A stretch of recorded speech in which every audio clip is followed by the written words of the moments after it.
Und damit herzlich willkommen zu einem neuen Video, liebe Hobbyracer und Freunde des gepflegten Motorradsports. Wir sind heute wieder hier in Hockenheim, lange waren wir nicht da gewesen, mit Speer Racing zum 300-Meilen-Rennen. Das heißt, wir haben heute Morgen schon die ersten Quali-Turns gefahren.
Ich bin eine 1,52,1 gefahren, ist ganz in Ordnung, und ich fahre mit dem Kim das 300-Meilen-Rennen. Er muss nach seinem Sturz natürlich erstmal reinkommen, aber schauen wir einfach mal, was es wird. Hauptsache sitzen bleiben und Spaß haben. Jetzt ganz wichtige Info, ich fahre das 300-Meilen-Rennen komplett auf King Tire. Das heißt, ich probiere den Reifen aus. Vorne King Tire in Soft, hinten King Tire in Medium. Vorne 2,3 Bar heiß gemessen, hinten 1,6 Bar. Das Ganze ist eine neue Mischung 2023 im Vergleich zu 2022. Das heißt, er soll weniger aufreißen. Ich zeige euch mal ein paar Bilder, wie er nach dem Q1 jetzt ausgesehen hat. Und meiner Meinung nach ist das Reifenbild bis hierhin schon mal richtig gut. Das heißt, ich fahre den gleichen Reifen jetzt auch noch das Rennen über. Ich wechsle nicht nochmal auf den neuen. Und dann schauen wir mal, wie er nach dem Rennen aussieht. Ich gebe euch natürlich immer weiter Infos. Jetzt geht's wieder los. Es wird laut. Die nächste Gruppe fährt raus. Und ich mache mich fertig fürs Rennen. Bisschen mental vorbereiten, nicht zu viel labern für euch, und dafür seht ihr ein paar mehr Fahraufnahmen, wie das Rennen verläuft. Wenn euch das Video bis hierhin schon mal gefallen hat, vergesst nicht, Like da lassen, Kanal abonnieren und unten kommentieren. Bevor es jetzt zu laut wird, sage ich viel Spaß beim Video und bis später.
Jo Freunde, da melde ich mich auch schon wieder vom Hockenheimring. So schnell kann es gehen.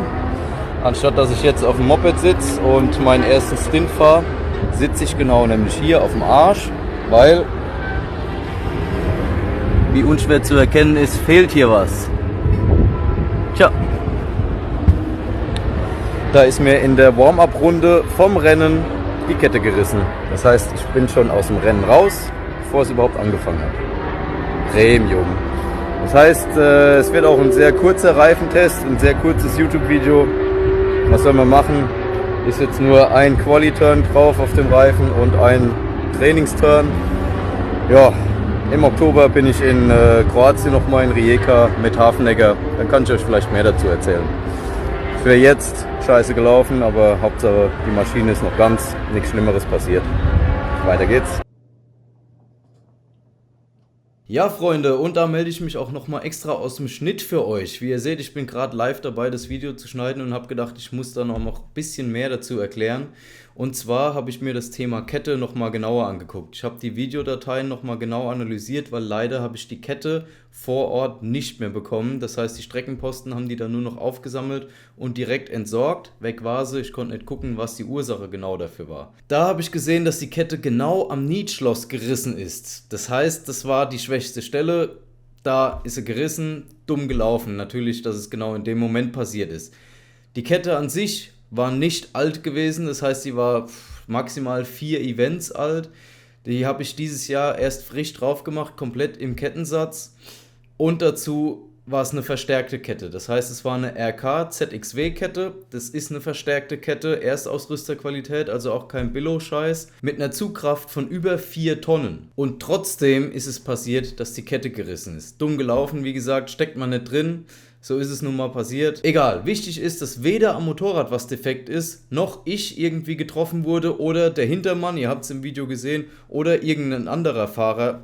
Das hätte auch ganz dumm laufen können. Deswegen gut, dass es auch in der Warm-Up-Runde passiert ist und eben nicht im Rennbetrieb unter Volllast, wo vielleicht mehr Kraft drauf gelegen hätte, wäre vielleicht schlimmer ausgegangen. Wir wissen es nicht, wir müssen uns aber auch keine Gedanken drüber machen, ist soweit ja alles gut gegangen. Was heißt das Ganze jetzt aber für den King Tire Reifentest? Viele haben danach gefragt, viele reden schlecht über den Reifen, aber die meisten haben ihn noch nicht mal ausprobiert und quaken immer nur irgendwas nach, was sie irgendwo gelesen oder von jemand anderes gehört haben. Keiner hat sich mal wirklich damit befasst und den Reifen ordentlich und richtig getestet und genau das mache ich jetzt.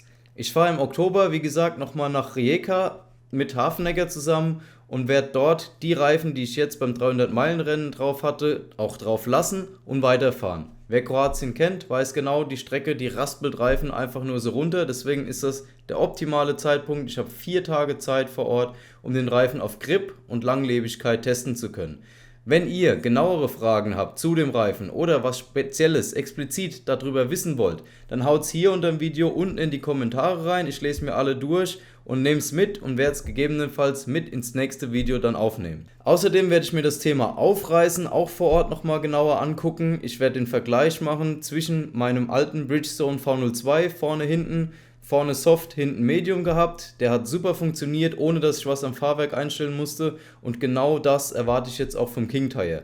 Der Reifen soll in Rijeka einfach funktionieren, ohne dass ich irgendwelche Setup-Änderungen machen muss, ohne dass ich großartig irgendwas rumstellen muss, weil ich weiß, der Reifen ist günstig und deswegen für viele Hobbyfahrer interessant. Und da fangen die wenigsten an, jetzt an ihrem Fahrwerk groß irgendwas rumzuschrauben, sondern wollen sich einfach draufsetzen und Material haben, das direkt funktioniert. Genau das werde ich dort vor Ort ausprobieren und dann in einem großen Bericht über diesen Reifen extra für euch veröffentlichen. Also seid gespannt. Um den Reifenbericht und auch in Zukunft keine weiteren Videos mehr zu verpassen, vergesst nicht unten jetzt auf Abonnieren drücken und dem Video hier natürlich auch ein Like da lassen. Im nächsten Video werde ich euch dann natürlich auch erklären, wie man eine Kette vom Motorrad selber wechselt bzw. selbstständig wieder montiert, weil runter ist meine alte ja schon. Deswegen seid gespannt, das erwartet euch im nächsten Video. Und wer in der Zwischenzeit noch ein weiteres Video von mir sehen will, der schaut sich jetzt hier oben das Video aus Most an, wo ich den ersten Platz im Rennen gemacht habe, oder hier unten das Frage-Antwort-Video, wo ich auf alle Fragen von euch genau eingegangen bin. Ansonsten wieder mal vielen Dank fürs Zuschauen und bis zum nächsten Video. Haut rein, ciao, ciao.